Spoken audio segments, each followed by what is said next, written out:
for the opportunity to let us collaborate on this report. So I will briefly introduce the focus and the structure and our approaches of this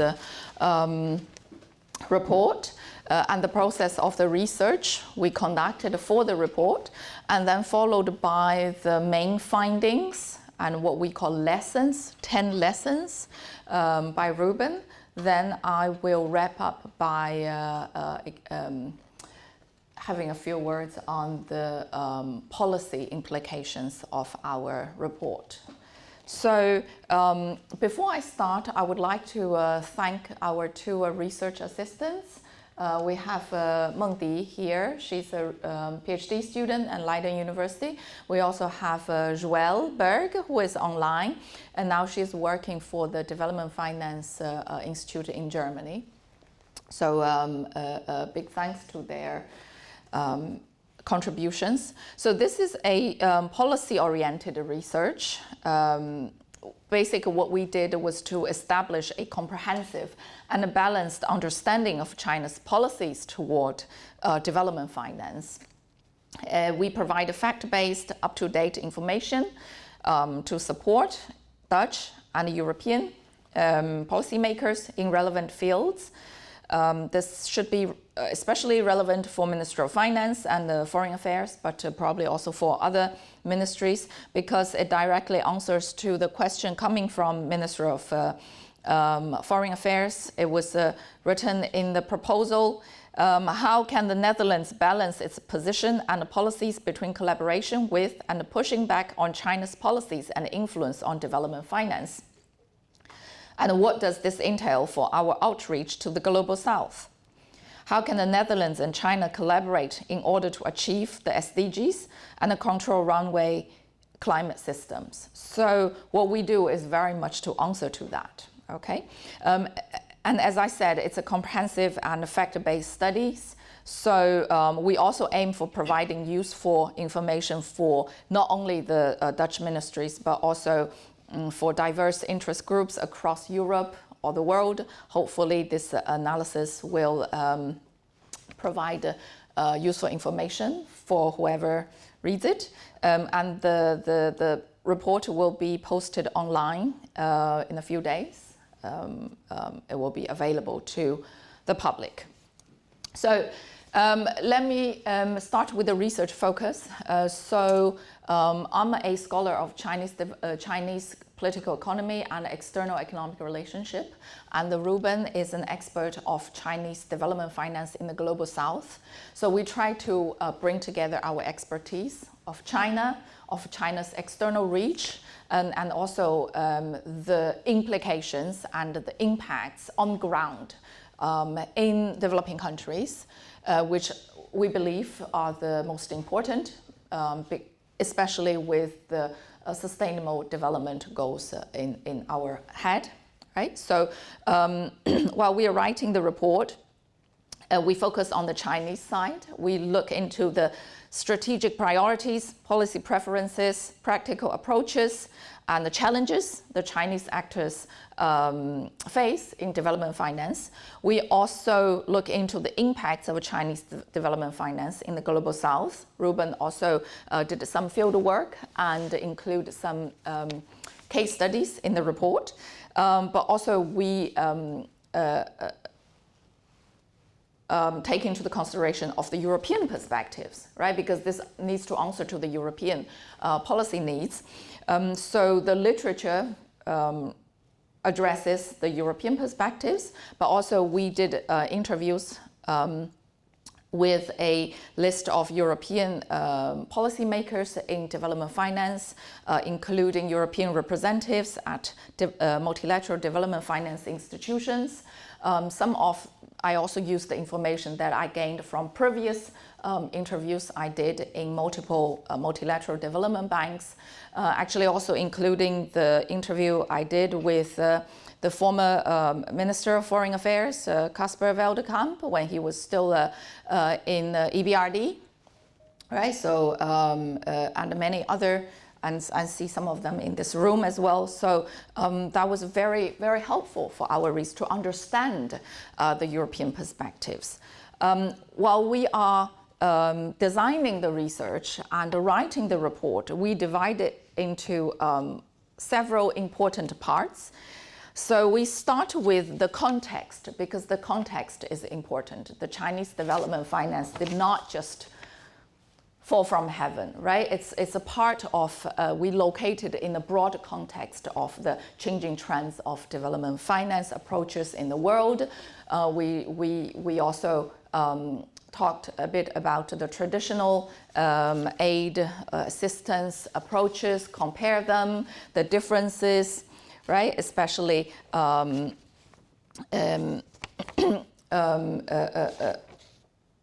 in the early 2000s, the critiques argue that the traditional approaches, while innovative, sometimes sidelined core public investment needs, particularly in sectors such as water, sanitation, or rural transport, where market failures were acute or where returns on investment were long-term or uncertain. And some actors in the Global South actually expressed nostalgia for earlier eras of state-led infrastructural and industrial transformation. So that's when the Chinese finance kicked in, right? That's when Chinese finance became popular. China very much entered as an outsider and largely remained an outsider in some senses. So this granted China a lot of flexibility, being out of this DAC and Bretton Woods framework, also allowed China to develop alternative approaches based on its own domestic needs. For instance, it's highly reliant on state-backed loans delivered through policy banks that support internationalization of Chinese firms. Right? The focus is largely on infrastructure in combination with non-conditionality lending. It also raises important questions about the alignment of Chinese finance with SDG principles, especially regarding environmental sustainability, inclusivity, and local partnership. And there's also an increasing dilemma or struggle between development goals and the profit-seeking motives when we think about Chinese development finance. So we explain Chinese development finance model in a rather complex context, right? We also don't say the Chinese model is completely different from the Western model. Obviously, they are connected, they influence each other. We don't portray as a black or white. We don't portray as a Chinese model versus the Western model. Instead, we consider the recipient country's perspective and concerns, and especially highlighting the importance of achieving SDGs, right? And eventually, we try to give recommendations, policy recommendations, suggesting how the policymakers here in the Netherlands or in Europe can collaborate with the Chinese policymakers or Chinese industrial actors in promoting development finance in the Global South, in achieving SDGs. So it's a quite lengthy report. We were aiming for shorter, but end up with almost 80 pages. But there are a lot of details. But when you read it, we also label the separate sections very, very clearly, so you can also read individual sections without worrying. Each section stands alone and quite clear. So we focus on the Chinese perspectives, right? We studied more than 140 government documents and official news release of key ministries, policy banks, central bank, local governments. We also include academic views from academic publications, mainstream media, and unofficial media. So how these different stakeholders define, interpret, promote development finance domestically as well as overseas, right? And we found that there are differences when they address development finance domestically and external, right? They try to emphasize market principles differently. For example, And also we do not see China as a whole entity, just China, right? Instead, we pay attention to diverse domestic Chinese actors ranging from top-level central authorities that make the strategies of development finance, but also ministries, different ministries, central bank, NDRC, the National Development and Reform Commission, and the aid agency, the CIDCA, etc. We try to study the approaches and the priorities of policy banks in comparison to commercial banks. We also study the approaches of state-owned enterprise, both service providers, right, like Sinosure, provide the insurance service, but also big construction companies, etc., who are mostly the contractor, the project operators, but also private companies like Huawei. We study the increasing trend in China's bilateral development finance, such as co-financing. China increasingly co-finance with foreign banks. They are both public and private, both national development banks, but also multilateral development banks, like a World Bank, like an Asian Development Bank. China also established funds, trust funds, together with these multilateral development banks in order to provide more stable and long-term funds. We see a lot of creativities there. We also highlight China's involvement in multilateral development finance activities, not only providing fund, but also actively engaging in multilateral development funds, knowledge exchange, co-financing projects, co-issuance of bonds, etc.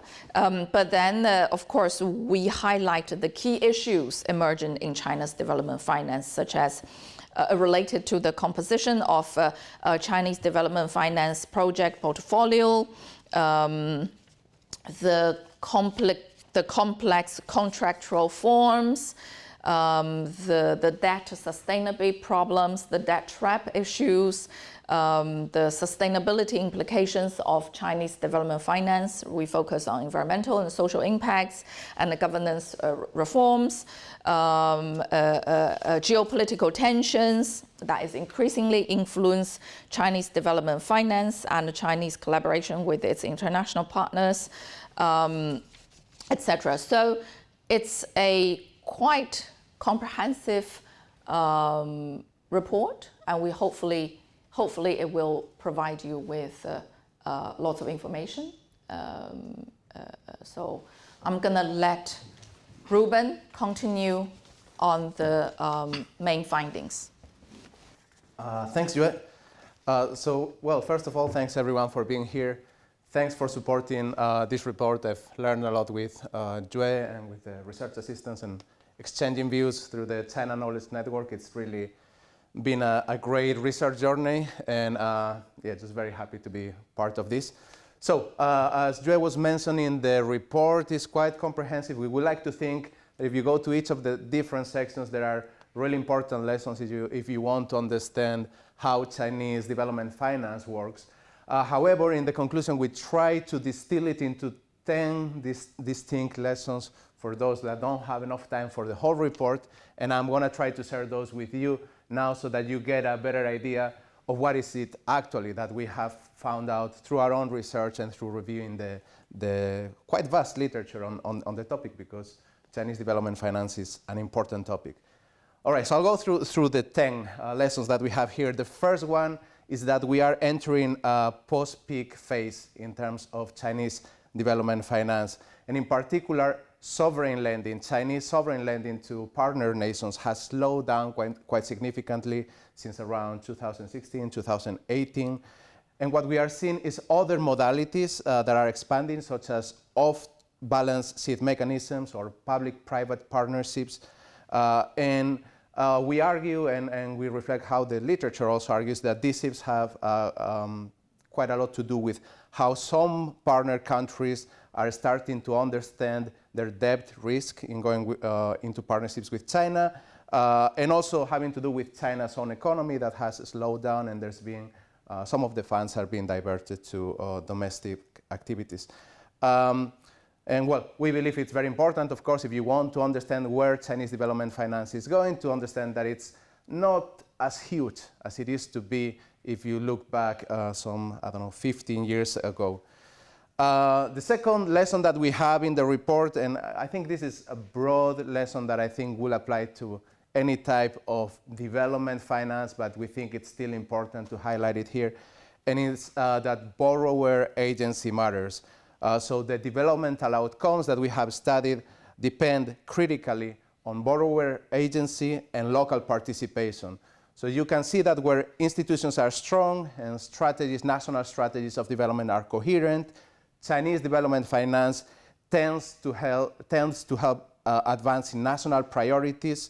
However, where capacity is weak, when there's limited inclusion, when there's also limited transparency, and where local actors are excluded, well, this tends to undermine the effectiveness and legitimacy of Chinese development finance. So we just try to highlight here the importance of borrower capacity, disclosure, stakeholder engagement in shaping results, while we are also actually trying to highlight what we see as one of the weaknesses of Chinese development finance, and it is that it has limited or no support for institutional capacity development in the countries that China cooperates with through development finance. The third lesson that we have is, has to do with how market-oriented Chinese development finance is. So it is Chinese development finance is explicitly shaped and seeks to promote, explicitly shaped by and seeks to promote also market mechanisms. So we have a review, and Jue has done this, mostly debates within China, where development finance is seen as a vital instrument for promoting economic growth and social stability across a range of policy areas. And in every case, development finance tends to be conceived as a bridge between the state and the market, using state-backed credit mainly to meet market needs and to address market failures where there are those. Chinese analysts usually discuss market principles as clear normative benchmarks that development finance institutions should follow, and accordingly they tend to argue that Chinese development finance should be focusing only on those type of projects that are economically viable. And on the other hand, they try to avoid projects that could be vulnerable to political interference or bureaucratic inefficiency, which in turn will undermine financial returns.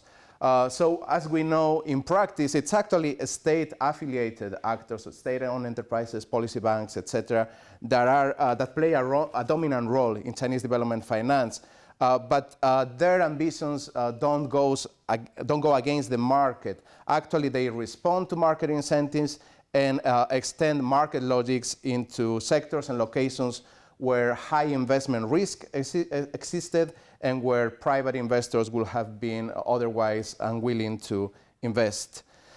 Related to this third lesson is the fourth one, which is that this is even much more the case in overseas development finance. So this is a logic that is followed both within China, in Chinese domestic development finance, but even much more so in overseas projects. So when you look at domestic projects covered by Chinese development finance, there's a wide range of issues, including poverty alleviation, social welfare, climate action, strategic industry support to specific manufacturing and technology sectors, and infrastructure. Now, by contrast, when you look at overseas development finance, this is much more narrowly focused on large-scale, commercially viable physical infrastructure, especially in transport and energy. This narrower scope means that overseas projects are primarily assessed in terms of financial viability, which can limit at times their wider developmental contribution, and also clearly the range of areas in which Chinese overseas development finance can offer development support is much narrower than what it can do domestically. The fifth lesson that we have in the report is something that Jue has already started to cover, which is the fragmented nature of Chinese development finance. We argue that this fragmented nature brings agility and scale at times, but also coordination challenges when it comes to delivery. So the central government and ministerial agencies make efforts to align all institutions involved in development finance and make sure that they are aligned with the country's strategic overall goals. They also grant significant operational autonomy, especially to policy and commercial banks and state-owned enterprises, to pursue commercial opportunities within those broad strategic frameworks. There are many ministries that play key roles in policy making and coordination, but that often compete for resources, power, and influence, leading to overlapping responsibilities and jurisdictional conflicts. So basically this is the fifth lesson that we have, great levels of fragmentation that really affect how Chinese development finance works on the ground. Another lesson that we have, the sixth that I'm mentioning here, is the type of opportunities that Chinese development finance brings to developing countries. And we argue here that Chinese development finance expands the menu of development finance options for borrowing countries, while at the same time its portfolio is comparatively narrow and carries material risks.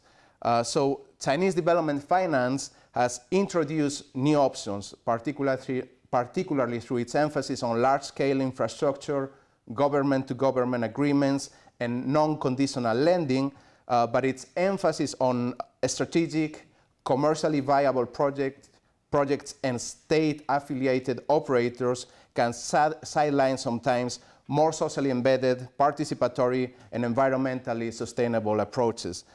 The predominance of debt-based financing, limited transparency, and constrained restructuring options raise concerns about long-term development effectiveness, particularly in fragile institutional environments. So have four more to go. Okay, so the seventh one is national control, local exclusion. So what we argue here is that compared to traditional development finance models that often promote local stakeholder participation but constrain national economic policy through conditionality, Chinese development finance frequently exhibits the reverse pattern. So it grants borrowing governments and national elites greater discretion, and in this way partly reversing the type of constraints imposed during the structural adjustment area, but it does so at the cost of marginalizing community participation and inclusive consultation.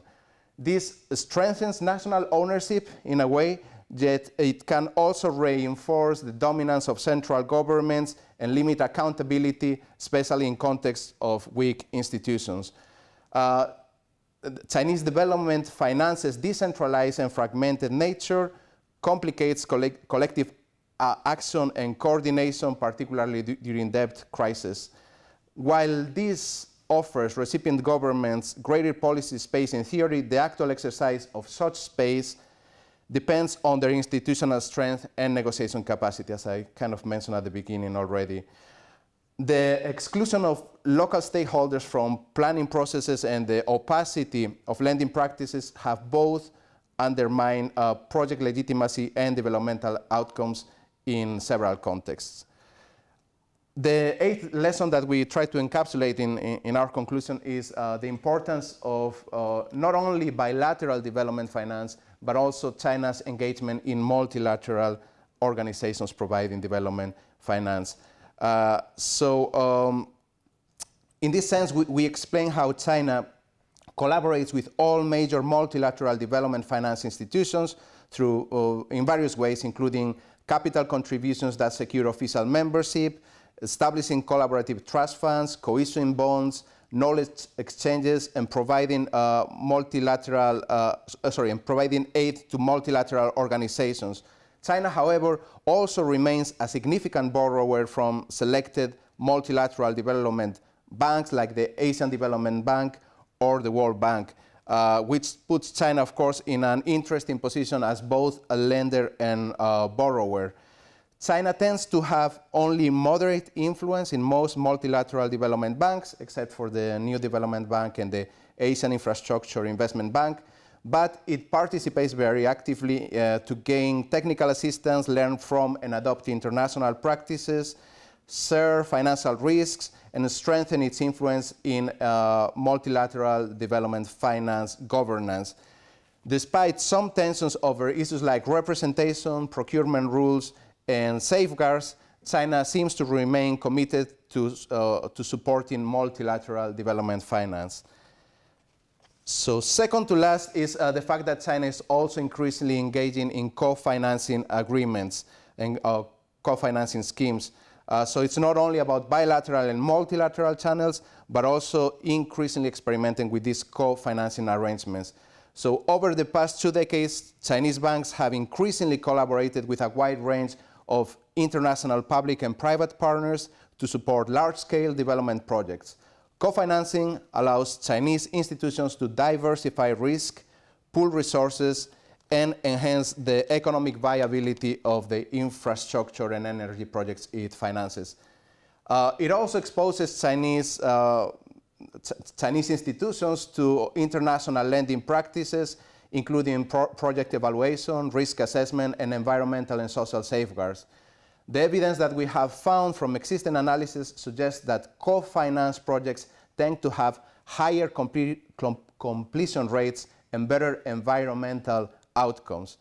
All right, and now the 10th lesson that we want you to take away from this conclusion is some of the difficulties that China has had in coordinating with some of these actors that it has engaged through multilateral development finance and co-financing agreements. So basically, the relationship between China and multilateral development banks remains uneven. Emerging practices such as co-financing agreements, evolving environmental, social, and governance disclosure norms, and limited but growing regulatory reforms, this suggests potential for greater alignment with global development standards. However, these reforms are still at a very early stage, and often they are also inconsistently applied, particularly when it comes to China's overseas development finance. Deepening cooperation with multinational development banks and improving alignment with multilateral debt treatment processes will support more predictable outcomes. But now I'm already starting to talk about policy recommendations, and so I'll just turn back to Jue, who's going to give you the main policy recommendations we have. Thank you, Ruben. So we have drafted 9 policy implications, mostly for European and Dutch engagement with Chinese development finance. The first policy recommendation, policy implication is balance constructive engagement with strategic caution. Okay, so the Europeans, the Dutch, have already established collaboration with Chinese institutions in development finance in the past 20 years. While cooperation is important, the European engagement must be guided by a clear understanding of the geopolitical dimensions of Chinese development finance strategy. So this geopolitical dimension includes concerns about debt sustainability, for example, strategic dependencies, and the broader implications of China's expanding global influence. Specifically, Dutch policymakers should adopt a principled but pragmatic approach, adhering to globally recognized standards of transparency, accountability, labor and environmental safeguards, and human rights without resulting to counterproductive decoupling that could hinder global SDG progress. okay, because our mutual objective is the global SDG progress in this case. Strategic caution is especially important in fragile states or critical sectors such as energy and the digital infrastructure. Therefore, incorporating geopolitical risk assessments into Dutch development finance strategies will help ensure that cooperation does not undermine national or EU strategic interests. And at the same time, development finance should not be used as an instrument of bloc politics. And engagement should resist decoupling narratives and prioritize complementarity and SDGs delivery, particularly as other actors scale back their global development commitments. The second policy implication, to recognize the institutional diversity within Chinese development finance. So that's a point we already made earlier, right? It's a complex regime in China in terms of development finance. Of course, also in other regime, trade, investment, but especially in development finance, the institutional landscape is fragmented, compromising ministerial bodies, policy banks, commercial banks, SOEs, private companies, etc., and each of them operates under different mandates and incentives. While some institutions prioritize commercial returns, others operate according to broader strategic directives from Beijing. And that requires policymakers to understand the nuances, right? Understanding of these different institutions' perspectives, objectives, goals, their operational autonomy, risk appetite, approaches to safeguards, and a commitment to global standards.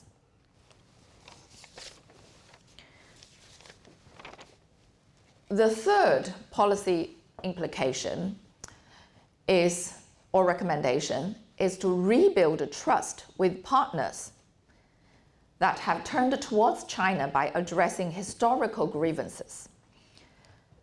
In particular, to acknowledge legacies associated with past conditionality and debt episodes, prioritize debt transparency and fair burden sharing in restructuring, and commit to country-led priorities. Adopt a relationship-based, listen-first approach that treats partners as equals through mechanisms such as regular policy dialogues, joint diagnostics, and co-created country compacts, and avoid the export of templates based on European priorities.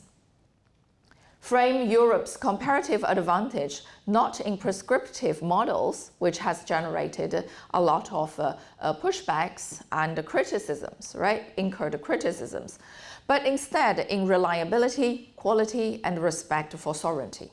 Right, like I said in other occasions as well, the advantage of European development finance is not cheap capital, but reliability, quality, and respect for sovereignty. So that should be enhanced as well.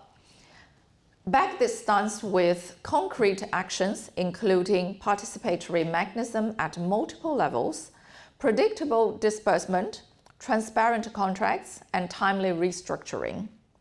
And that's also something actually the Chinese is lacking, the timely restructuring, to ensure and strengthen long-term partnerships. The fourth policy implication, strengthen borrower capacity and promote country ownership and ensure meaningful participation. And that's also something the Chinese development finance is lacking.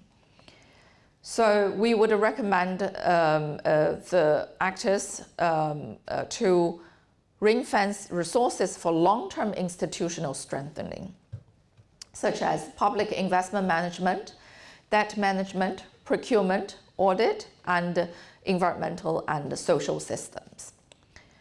So that partner institutions can plan, can procure, and supervise projects independently, whether these projects are financed by the Chinese or other partners. Require early and inclusive stakeholder engagement and ensure that feedback is integrated into project design. Where co-financing with Chinese lenders is pursued, channel technical assistance through borrower system to build a local capacity rather than establishing parallel delivery mechanisms.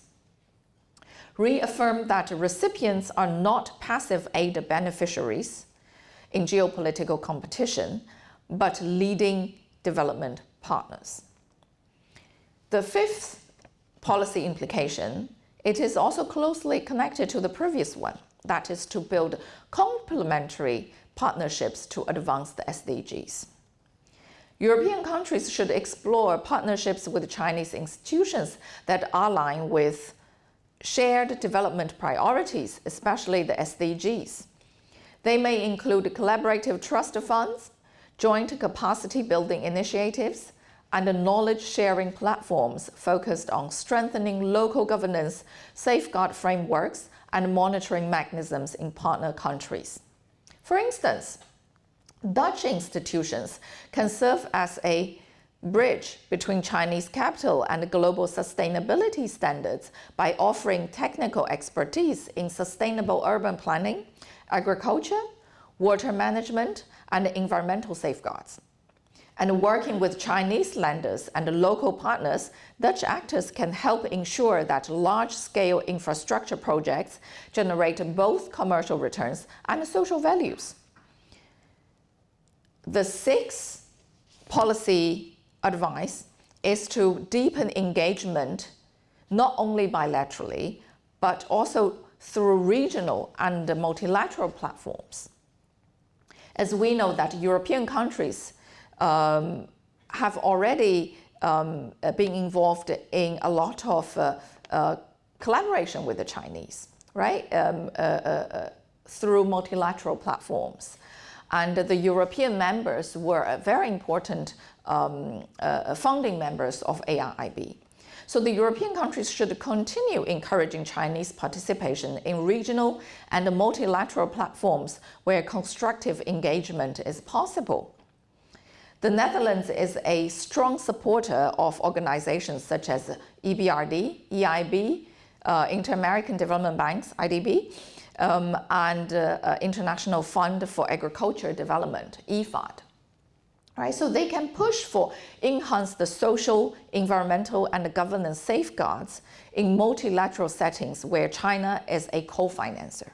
So these multilateral institutions almost provide a convenient platforms or forum to talk with their Chinese opponents. Right? The Dutch policymakers can also promote reforms that integrate local stakeholders' engagement into project planning.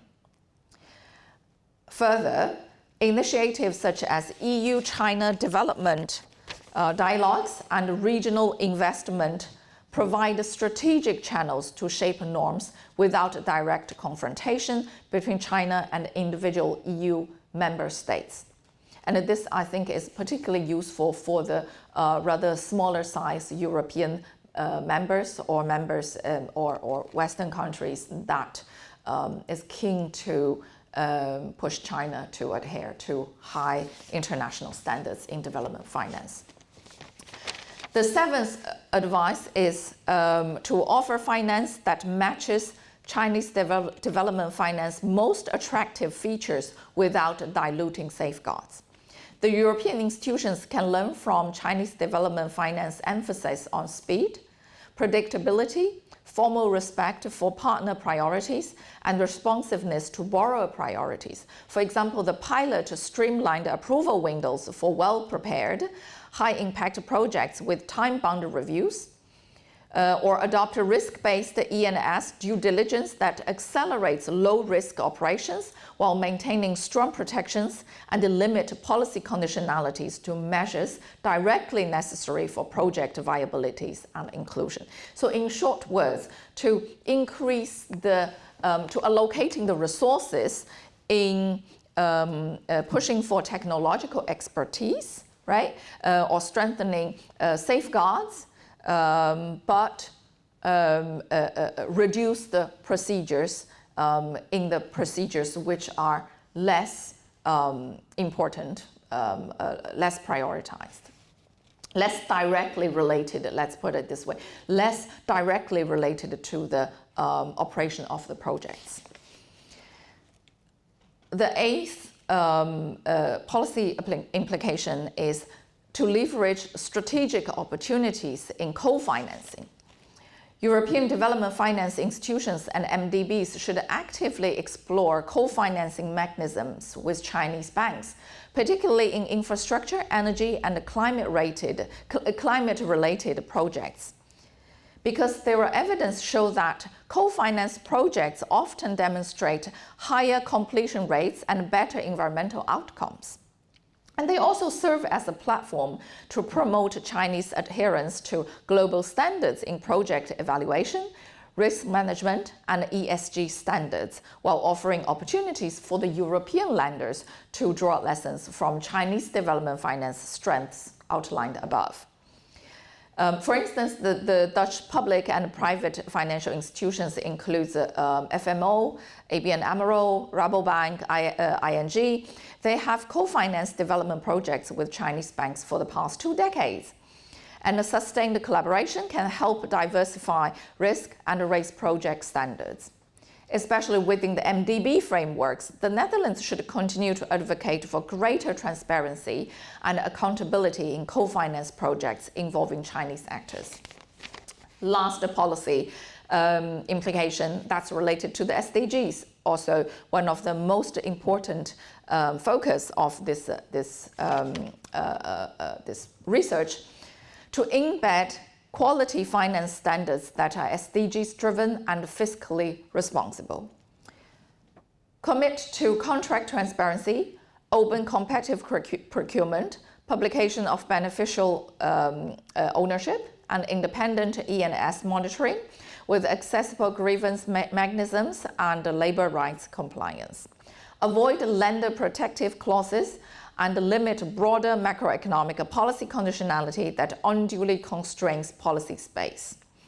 Prioritize pricing and long maturities aligned with data sustainability analysis and require disclosure of all public sector liabilities. Europe's comparative advantage should not be cheap capital, but predictable, transparent, and development-centered finance that strengthens country system and builds long-term resilience. In summary, the Netherlands can play a very important role in fostering a more transparent, sustainable, and rules-based global development finance system by engaging constructively but critically with Chinese development finance through multilateralism, niche technical expertise, and principled co-financing. We believe Dutch actors can help shape a global financial architecture that advances both development outcomes and strategic stability. So I will stop there. We will stop there and leave the rest of time for questions.